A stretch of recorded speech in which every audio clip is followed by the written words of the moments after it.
another day.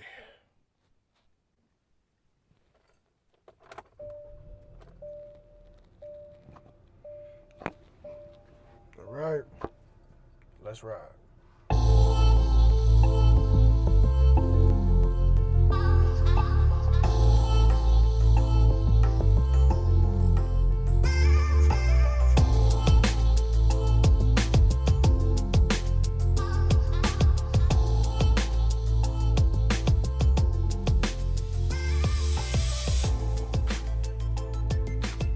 All right, 1-2-1-2. Welcome back. No Playing This Ride podcast hosted by me, Blackout. Welcome everyone, newcomers alike. Glad you're here. Congratulations. If you hear this, if you are listening to this, you made it into 2018. Congratulations on not dying. You did yourself a service, and to your members of your family, you did them a service well. You did them a great service by sticking around. So congratulations to yourself for making it this far. So I was as I listened back to the last episode I did, I realized when I was editing it, the lack of editing I do, I realized that I said I'm sitting in my car recording this on New Year's Eve when it was actually Christmas Eve. So I jumped the gun. So I figured out, and I was like, damn, I said it, I gotta address it to make sure, I let people know I'm not living in the damn Twilight Zone and I have my wits about me somewhat. So yeah, I fucked that up, and I'll try not to do that as much on this episode. And I was thinking about what I was gonna do for this one, and I should do a year in review and get detailed and do all that. But I was like, man, I'm not doing that shit. I didn't start doing this until October of this year, so I did like a quarter, and I don't think it would be authentic if I did like a year in review. I'd have to do like a quarterly review or some shit like that, and that's corny. Nobody's gonna do a damn quarterly review. So I just I think I'll just call it wins and losses. I'll talk about a couple of things that happened, obviously throughout the year, but I won't go in depth and give you my analysis on how I think 2017 went. I'll just do what I feel like are wins and losses. So I think without any further ado, I'm going to go ahead and jump into it. So wins and losses for politics. I'm going to go 0 wins and 1 big loss. The way people are looking at politicians now, as far as I remember, they've been looked at as snakes. Depending on which side of the fence you sit on, politicians have been looked at as snakes, But now I think as more people come into awareness and more information gets put out there, whether it's good or bad, like even when somebody gets bad information and puts it out on the internet or whatever, hopefully they're getting checked and being told that's bad information. So people are going back, hopefully. I think most of the people I know or I would stand next to are going back and looking it up and seeing what they got wrong. People are becoming more informed. So the politicians are being called out on their shit more, especially after, the whole fiasco last year with the election and everything and the fallout from that. Politics is taking the big L right now because they're on social media more than ever. We saw it, when Bush became president, as the internet grew in its prominence, and then especially throughout the Obama years, and really now with the current president, the internet is a big deal, and people are doing more research, and people are less hesitant to talk shit about the president. I'll say starting back, we'll say 2008, I'll say with President Bush, people have been more and more vocal about the president. Like, but previous to that, it was like, oh, okay, well, you only hear about it, somebody saying about it when something big happens, but now it's daily. And that's what the advances of the internet and all that shit. But people now has like no filter. Like before, when you would be like, oh, the president, I'm not really concerned with that.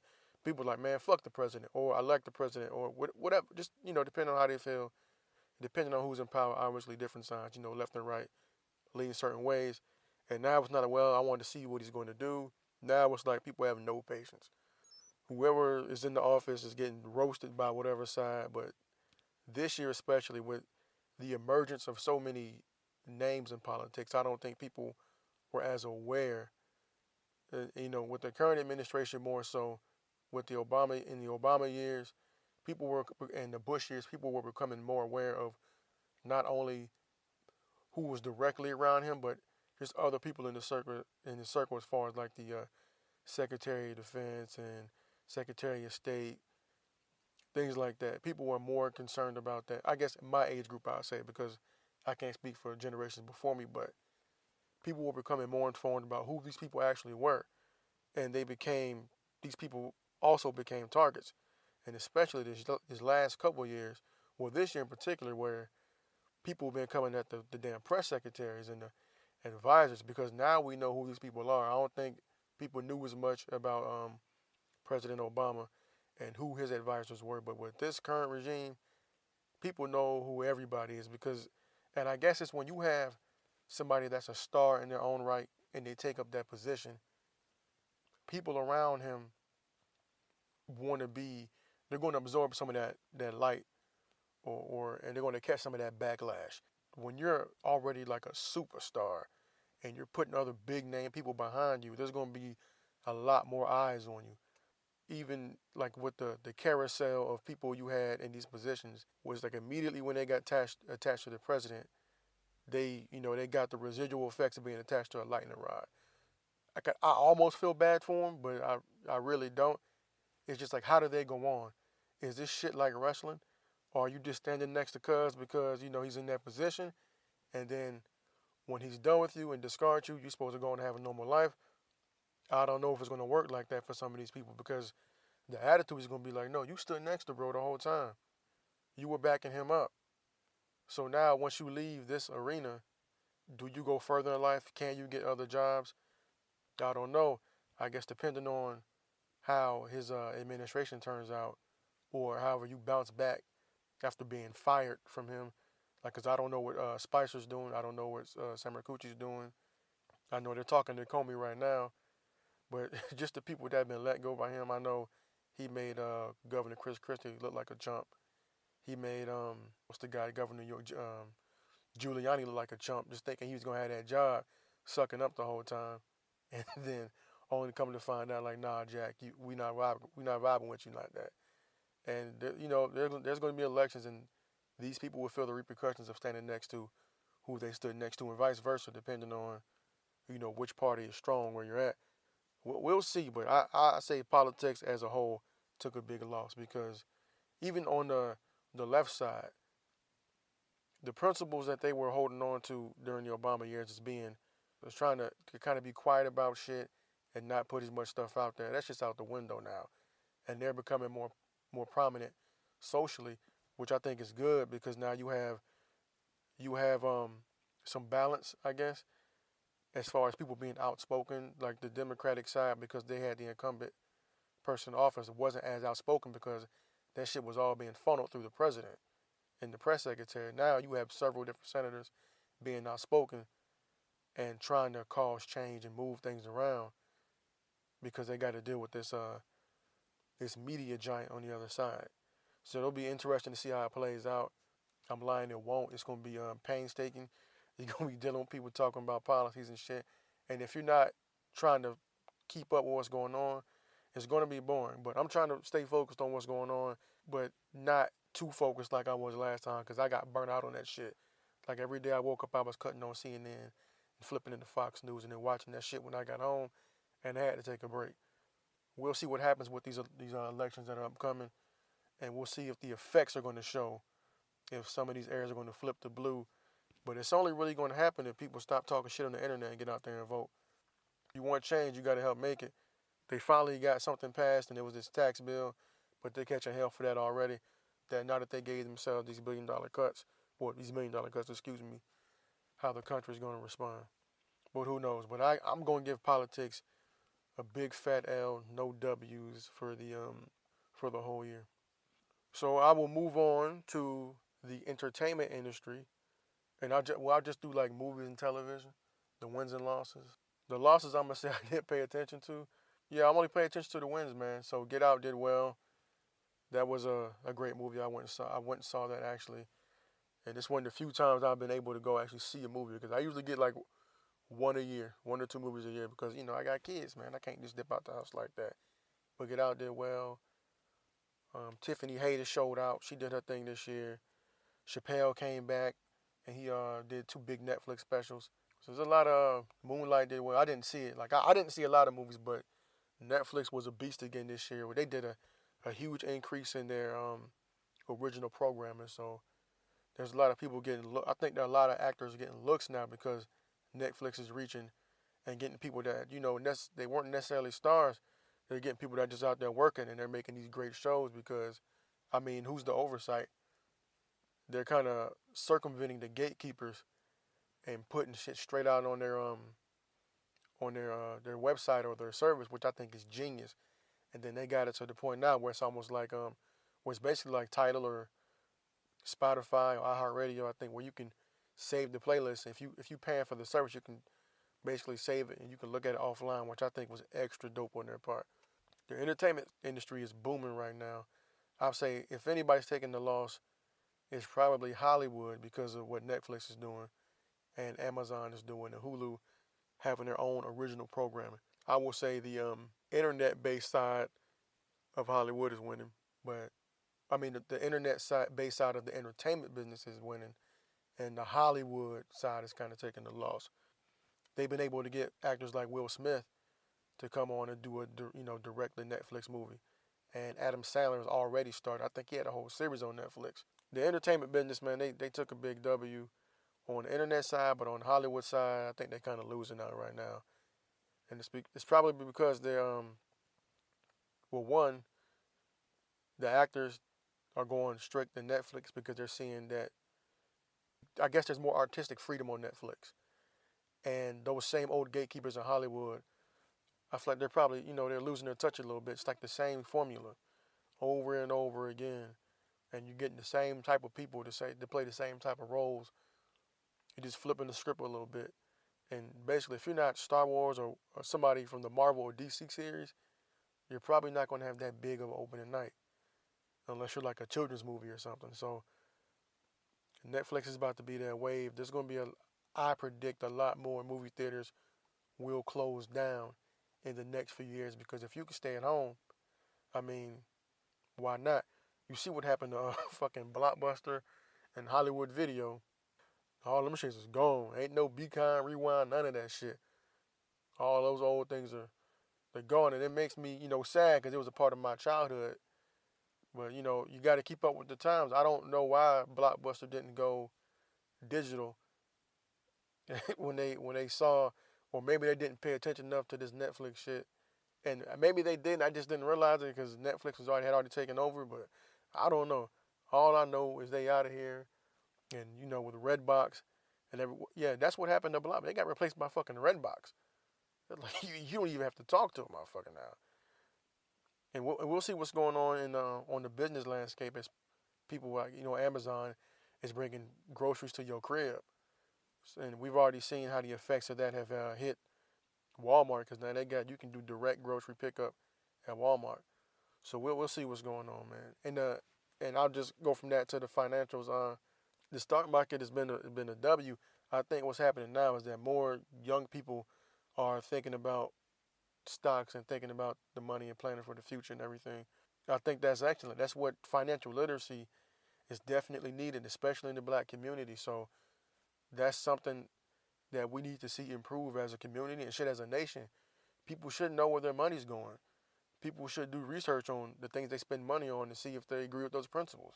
Now, they'll probably come to find that they don't agree with a lot of shit that's going on, but it's like, okay, what are you willing to ignore in order to get your money or to maintain your comfortable lifestyle? So I think the financial industry overall has done well. The market has been going up shit since Trump got elected, and it only makes sense. And I'm not gonna act like some of the things that Obama put in place didn't allow for this to happen because if you don't think about that, you're not paying attention. A lot of that shit that Obama put in place allowed for this to happen, but you got to think if you're an investor and you have a Wall Street guy as the president, you know that this guy is gonna do what he can to make sure that the people that he would surround himself with make money. I mean, it's only common sense. Why would he not? Because by protecting them, he's protecting himself, as you've seen with the tax bill that just got passed. Like, why would a millionaire not do things to benefit other millionaires? Because he's only going to be the president probably for 4 years. Like, I don't see him having another term. I don't know why he would. He's already got the I won. You didn't think I could. Now let me go back to getting this money thing down. So I don't know why he wouldn't run again. He's getting older. There's really no reason for him to do it. But we'll see. The financial side of the coin took a big win. And speaking of coins, the cryptocurrency side of it has been crazy. When I first started looking at this shit, and I said it in a few shows ago, when I first started looking at Bitcoin, it was worth like $600. In a year's time, that shit jumped up to almost like $17,000 in a year. That's ridiculous. And people got on it late, like I got into it late, and I couldn't even get a whole Bitcoin. I'm not trying to put my finances out there, but shit, I got a family to feed. I couldn't just throw money at some things that I wasn't really sure on. And unfortunately for me, I missed that wave, but I did catch some of that Litecoin and Ethereum when that came out, and I'll plan to capitalize on that some more once I do more research.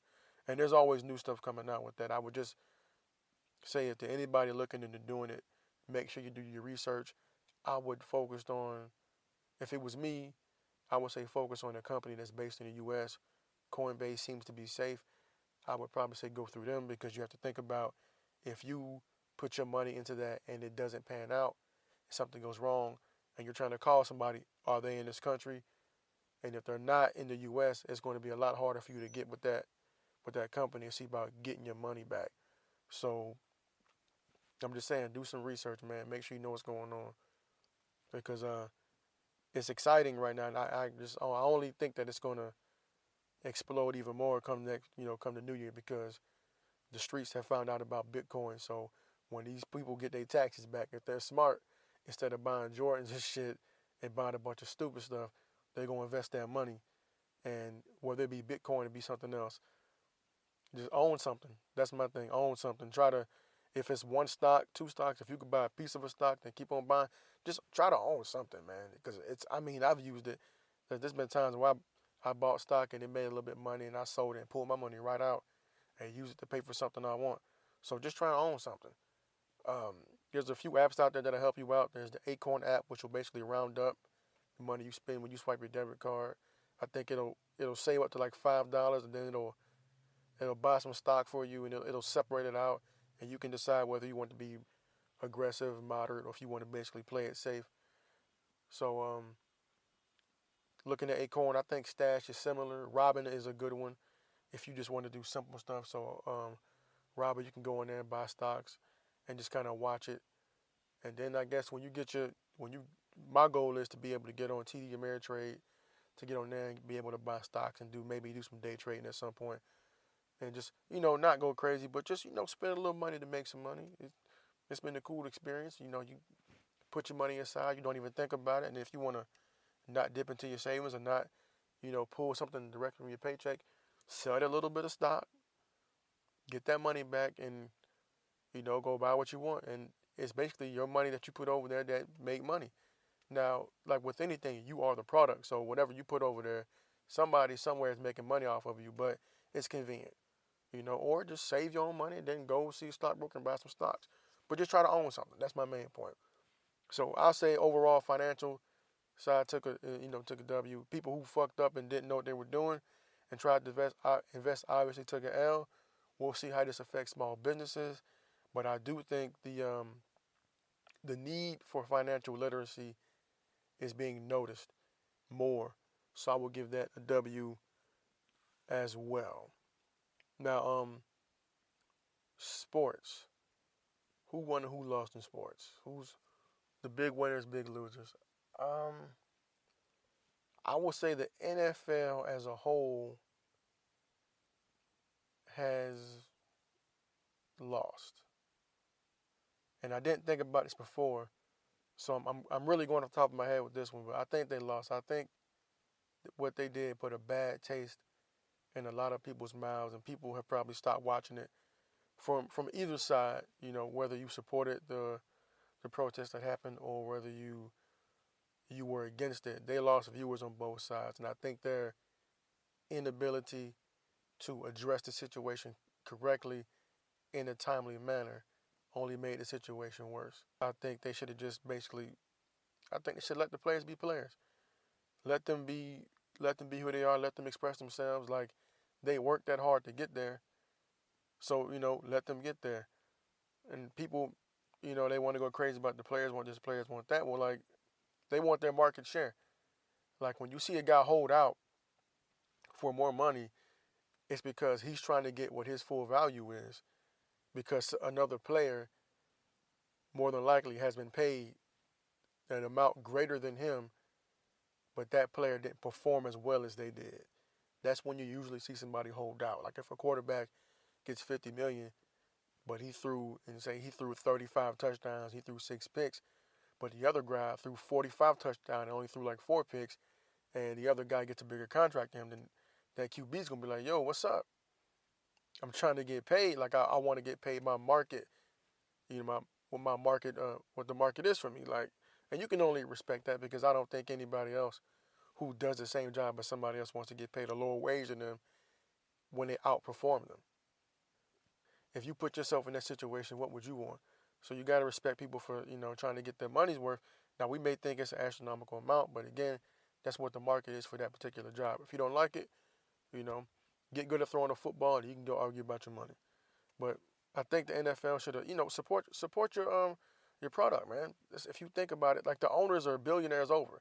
The issues these guys are talking about don't really affect the owners, so you can't expect them to give a fuck. That's on the surface. But if you really look at it, the issues that affect these players directly affect the owners because it can become a distraction to the players. And now the owners are looking at who they may or may not want to sign, and by them doing that, they may affect the talent on the roster based on some social shit. And the whole thing is, my thing is, if you are putting people out there to do a job for you, you want them at their best. You don't want them having to worry about bullshit.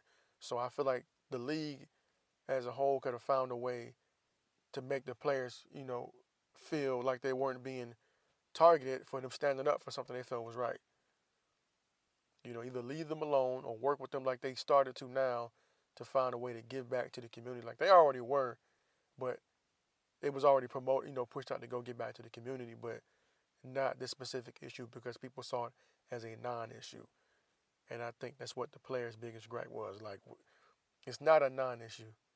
This is real. Just because I'm a millionaire, whatever, I'm not going through it. It doesn't mean I don't come from that. It doesn't mean I doesn't mean I made it to the league and I stopped having family. It doesn't mean I stopped going to these places where these things happen to visit my family. It's a very real thing, and it affects people everywhere. And a lot of times, people on the other side of the argument don't see it until it affects somebody they know. So I think, as a whole, the NFL took a loss on that by not letting the players be players. They lost some of their viewership.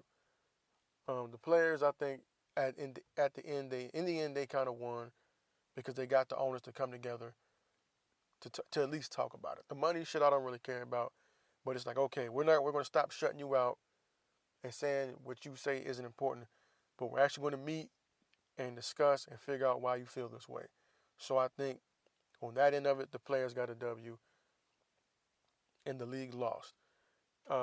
Baseball, I will say they got a big fat W, and that's because the Yankees were in the playoffs, the Dodgers were in the playoffs, and the Astros were in the playoffs, and they eventually won the whole thing. But the reason why I say they won because, and I name those specific teams because those are major markets, and anytime a league gets major markets in the playoffs, there's a lot of money to be made because you get more people in those areas watching those games. Either the casual fan may watch the playoff game now because the local team is in the playoffs, and you got to think in an area like say New York City or LA, the casual fan tuning in because all of a sudden they want to root, right? And those are big areas. The population is more dense, so the more people you got watching it, the more revenue you get. The more people attend the games, the more merchandise you sell, because not only do you have the regular season jerseys and hoodies and all that shit, now you have the playoff stuff, which is different and probably costs a little bit more. And not only that, those franchises win because they're getting more TV revenue because now there's not 3 or 4 games on. Now there's 1 or 2 games that people are watching. I think that's a big reason why no matter what the sport, a lot of people want to play in those big games. It's just like Monday night, Sunday night, Thursday night football, where you got all eyes on you. That's what the player, like a lot of the players say, like you playing in front of everybody. You're not just playing somewhere regional. You got all eyes on you. It's like when the NBA has their Sunday games and when they have their holiday games, their Christmas Day games. Those are big games because they're nationally televised. Everybody's watching. The same thing with the playoffs. And just with baseball, you got those teams playing those big markets. It's going to attract more fans. So the Yankees, the Dodgers, Astros probably all got new fans because of that. So I think that's a big win for the MLB. And they haven't, they had a little bit of controversy. I think that was mostly last year with the whole spousal abuse shit. So I think that was more last year with a few particular players. So I think that the Major League Baseball as a whole, I think they won this year. And so far the NBA, I think the NBA is winning. LeBron's back on track, and with Kyrie leaving and going to Boston, and Boston doesn't fall off. They got another superstar over there. They had a star before, but now they got another superstar. And Boston's winning. Philly's looking like something you want to watch. The Heat are my sleeper team in the East. I think they're going to start playing well down the stretch. The Wizards are still there. I don't think they're doing as well as they did last year, but I think they'll be back on track soon. Out west, the Rockets are doing their thing. The Lakers are playing. They don't win a lot of games, but their games are fun to watch. They're usually competitive, fast-paced. The rookies, Killer Kuz, Zoe, they're out there doing their thing. Brandon Ingram's playing a different style. He's going straight to the rack. Julius Randle still hungry. JC out there getting buckets. The only team that kind of fell off really is the Clippers. Portland's still balling. And Steph Curry and KD out there killing it. Steph just came back and dropped like 38 on Memphis. So, yeah, I think the league's going to do well. And pretty soon, baseball ain't back. Football's about to fall off. College football's about to fall off. And so it's just basically college basketball and basketball going to be standing alone for a minute until the baseball season creeps back around. Because hockey still, I don't think a lot of people are watching hockey. I think it's more regional, strictly in the Northeast and maybe Northwest areas. I think that's where most of their fan base is. So, yeah, I think the NBA as a whole, they're winning right now. The losers of the NBA, I'll say the small market teams, unfortunately, that's going to be their way. That's just the way the league works. They're not going to get as much viewership. People are interested in other shit. But I think around the time that these other sports start falling off the NBA, it'll pick back up as far as being like the main news story in sports. So for sports, yeah, I think NBA gets a big W right now. And I'm going to give hockey a big fat L because I don't know, as fun as hockey is to watch like in the playoffs, I can give it like a couple minutes and then I'm off that shit. So for me, hockey gets an L because there hasn't been anything happening that I'm aware of that's caused me to want to really pay attention to hockey. So hockey for me gets a big fat L. And soccer because the fucking U.S. team didn't qualify for the World Cup. So there's that. Big fat L for fucking hockey and soccer. So I do music now.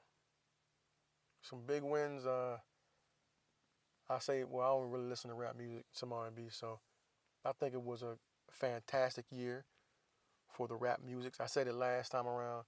There's some good albums that came out this year that I actually got a chance to listen to. I know there's more that I haven't even heard. Like I heard Joey Badass's album was supposed to be good, but I haven't got the time to listen to it because it came out. Not to be disrespectful, but it was like a blip because I think J. Cole came out end of last year, then Drake came out right after that, then Kendrick was supposed to come out, pushed his album back for a week so that Joey could come out. Joey Badass came out, and then before I could even get to listening to it, Kendrick dropped his shit, and he was like a blip on the screen. I know his hardcore fans probably still gonna listen to it, but the sequence of the albums that came out was, I'm gonna say he kind of got lost in the shuffle. And I got it. I'm gonna go back and listen to it, and when I finally do, I'll let you guys know how I feel about it. But strong work by J. Cole, good project by Drake. I need to listen to that J. Cole more. Kendrick, in my opinion, put out a fucking classic. Yeah, he had a big win this year. that his Humble and DNA, that shit was everywhere. Like all the sports channels were using it, so he did a big win that year. Then Jay-Z came out and gave the world his soul, which is something that most people never expected from Jay-Z to get that personal. So he came out and gave everybody his soul and put it all out there, which I think that he still went over a lot of heads, which he has been doing. And that's only going to continue because he's only getting older and more successful. So the thing with people who say Jay-Z trash, my nigga, you got to catch up. Me having, luckily, working where I've worked, it put me in a position where I was around a lot of younger people. You know, when you get used to working with people younger than you and older than it makes you realize the age gaps. You can see where your actions may be immature to some, it may be too mature for others.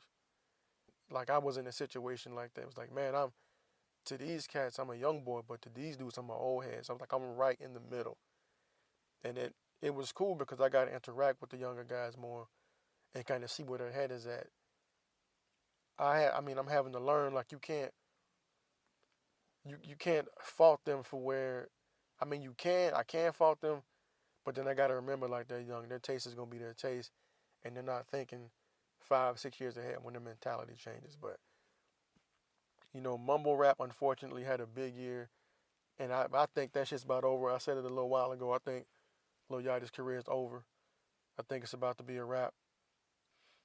I think he was the one because he was the one everybody was buzzing about when he was talking this shit and making all the ridiculous videos talking about older rap, and then he went back and fucking listened to it and had to shut the fuck up. And he's like, okay, now I get it now. I shouldn't have said that. He had to backtrack, and then he put his own album out, and people didn't really fucking buy it. It didn't do what people thought it was gonna do. So I'm pretty sure his career is over. Kudos to him for getting that deal, and with Sprite, and then Nautica, and I don't want to see any black man fail, but there's like, what is the cost of your success? Is one of the things I got to think about. But I hopefully, for his sake, he can keep on doing what he needs to do to be successful. If he keeps making music, hopefully he puts more lyrics behind it. It don't have to be, and when I say put lyrics behind it, I'm not expecting everybody to go out to be Black Thought. It's cool to have party music, but just at least if you're gonna be talking about bullshit, at least make it make sense. At least have it make sense and be authentic and don't make people feel stupid while listening to it. But he of all, like, not even like the little Uzi Vert who has the most cut off verse of the year. And I say the cut off verse of the year is because anytime I hear Bad and Bougie, they cut that shit off right before his verse comes on. But even so more than Uzi Vert, I think Yachty's name was out there. And then as the year progressed, that shit just went away. So, maybe he'll come back. Maybe I think he has a project coming out soon. I know I won't be getting it, but if you do, enjoy. Cool for you. As a whole, though, I feel like mumble rap kind of they won a little bit this year. But I would say the more artistic rappers made a statement, as in Cole, Drake, Kendrick definitely, and Jay-Z I was talking about. He put out a really good project. And with that, I'll say, I think, speaking about Jay-Z, I think Tidal took a big win this year because of the way they expanded their platform and everything they do. And I guess I'm just a loyal Tidal subscriber. I don't know anybody else who has this shit, but I know that somebody else has it. But I think it's a really good streaming service. And if you want to get the full scope of the media, get the interviews, there's like podcasts to do there, like little short films, documentary. They do tour documentaries. I think if you want to get like the full scope of everything that's going on, I would check out Tidal.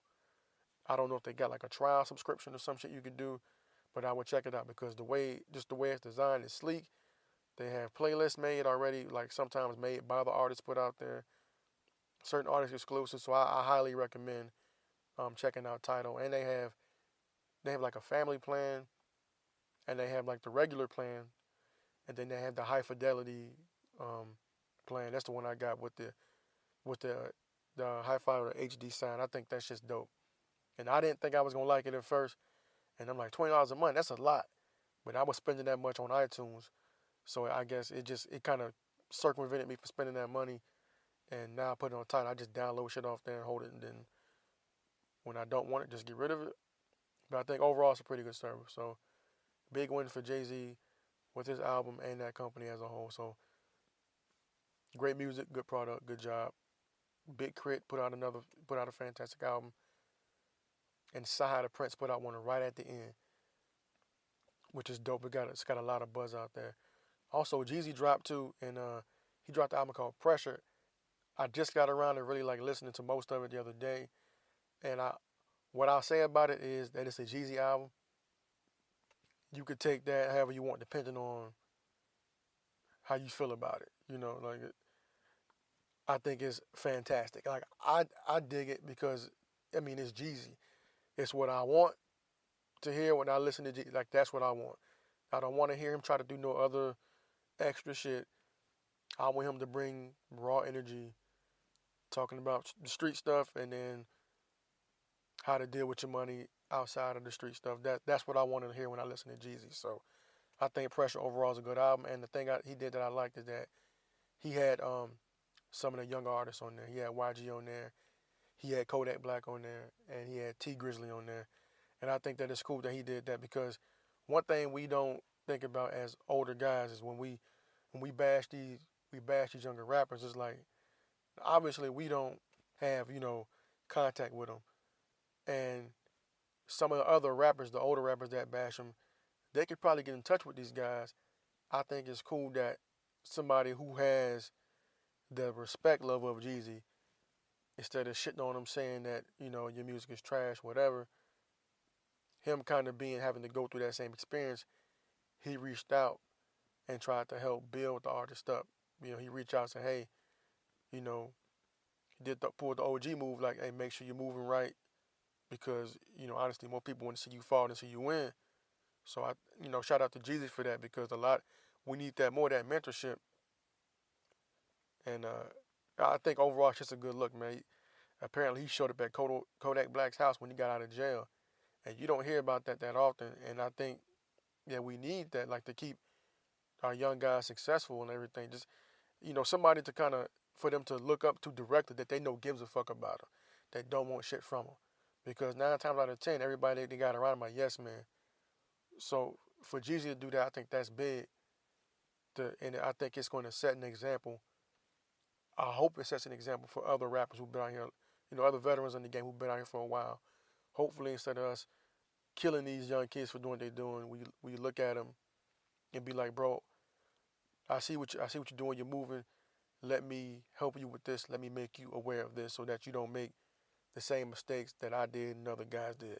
So I think that's cool. I think Jeezy gets a win for coming through at the end of the year, dropping the album, and then going on to these platforms and like the Breakfast Club, like the Everyday Struggle, and doing these interviews and making the people doing the interviews shut up and they just listen to him and got his perspective because it made me stop and think, yeah, I'm calling this cat's music trash and saying I wish he would stop rapping. And it's not even that. I just wish motherfuckers would improve. And then Jeezy basically said, this hip hop shit, this music shit is the new streets. It's a new hustle to these kids. I feel like it's a double-edged sword. Like if you're going, because my thing is if you're going to get into it and go hard with it. And try to be the best at it. But they looking at getting paid. It's the next flip. I got to put out X amount of mixtapes, X amount of songs, so I can go on tour and make this money. Because it's like, they may know that we don't like their music, but they are thinking somebody their age is listening to it, and then they're getting that money, so they're feeding people. And that's the part of it I wasn't looking at. So even though it's like a double-edged sword, we all need party music. Hopefully it gets a little better artistically, but more importantly, I guess these cats need to feed their family. So hopefully, they maneuver and they mature in the game and they able to open up doors for other people. Shout out to Jeezy for doing that, helping show these cats the way. Also, big win for Cardi B. I don't really listen to her music, but I'm not gonna sit there in front like I could escape Bodak Yellow. So big win for Cardi B this year. Hopefully she comes back and does her thing. And speaking of Cardi B, I want to just say something to any female that listens to it. It's like, I I understand, Cardi B made the fun record, and I love to see women hear this record and listen to it because like y'all look empowered, y'all really feeling what she's saying, and that's cool. But if y'all gonna support her, support Rhapsody. If y'all know who she is, and if you don't know who she is, go listen to her music. She got an album's called Layla's Wisdom. Her name's Rhapsody. Check out because y'all already forgot about Remy Ma when she came out in this Nicki. Y'all already forgot about her. Like I said, like I knew it was gonna happen in 3 weeks. Y'all forgot about that shit. And Nicki has been on features and Shane put some shit out. So go fuck with somebody who actually got a whole album out, right? Go check out Rhapsody. She's dope. Just listen to it. Like I understand, support Cardi B and all that. That's cool, magnificent. But go check out somebody a little bit different.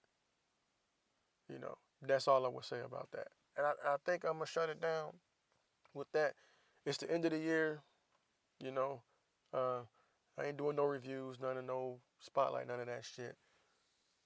But I will say for myself, I'm gonna call this year a win. And I witnessed the birth of my second child, which is something that that can never be topped. So for overall, for me, this was a win. I achieved a couple of accolades at work, also a win, and I've managed to settle down my life a little bit out here in Southern California, and I look forward to staying out here for as long as I can, unless I can go back to Florida, which will be great. But if I can't be there, I want to be here.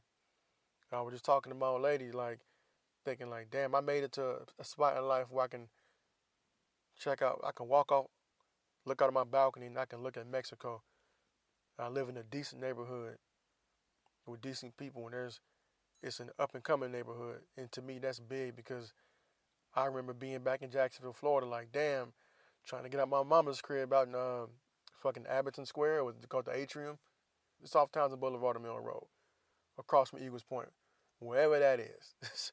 If whatever street that is, I might have forgot, but I remember living there, and just one day like damn, I want to live in like Spicewood Springs or what was it called? Was it Gregory Cove or Sundance Point or some shit like that? Or I want to live in the Colonnade. I want to live in Kendall Court over by Walmart. Thomas Chase. I just remember not having the funds to do that shit, and looking at these apartment complexes like damn, I just want to get out and live out. Live in one of these places because to me that was nice. It was just to live in an apartment complex across from Regency Mall or apartment complex off University was the shit. Like that's where I want to live. I felt like that would be I felt like at the time that'd be a huge jump in life. And then lo and behold, I went and did what I did. I ended up surpassing that, and I've been bouncing around. I've seen the world for the most part, and I'm currently out here in Southern California. But I'll never forget that feeling of being in a situation where I was going to have to share a room with my aunt, living in my mother's place, to making it to the point I'm at now, and I ain't made it far. I'm living decently, and I'm looking at like damn, I wanted to get into that apartment, but I'm in a way nicer place now, and now the next step for me is ownership.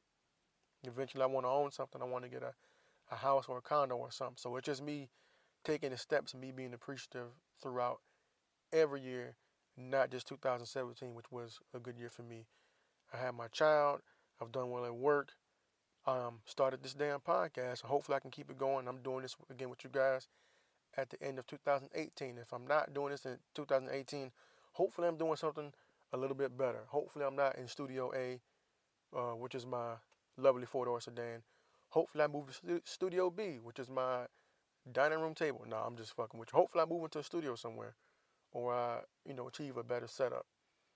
But for now, I'm content with where I'm at, and I'm happy knowing that I plan to keep going forward.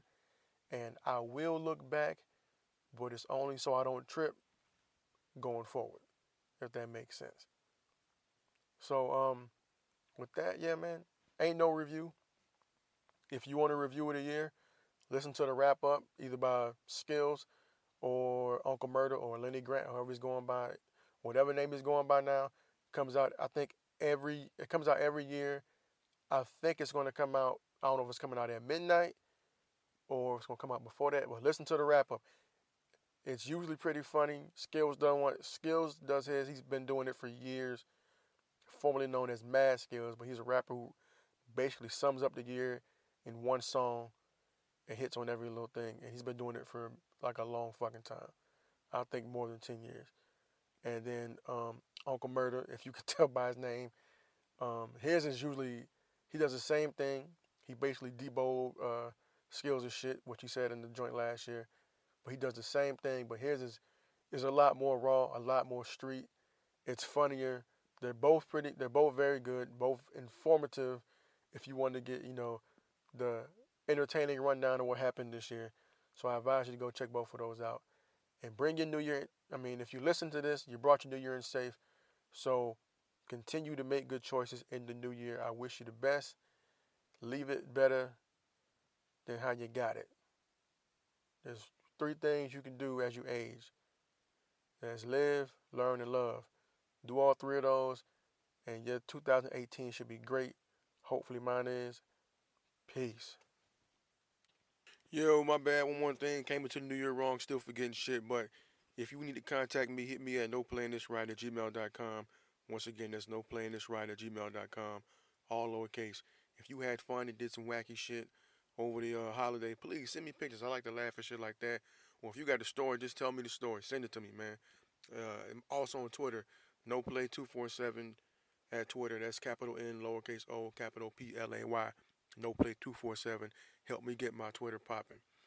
And there's a couple things I forgot to mention real quick. My Jags in the playoffs, man, and they're doing good. They sold out the tickets in like minutes. Then they opened up, I think, like 3,000 or 300 or some big number. They opened up more tickets, and them shit sold out in minutes. So shout out to my man Bombay for letting me know what's going on, because I completely missed this shit. Yeah, and it's big for me to big up the hometown, even though I'm out here in sunny Southern California. I still rep the home team.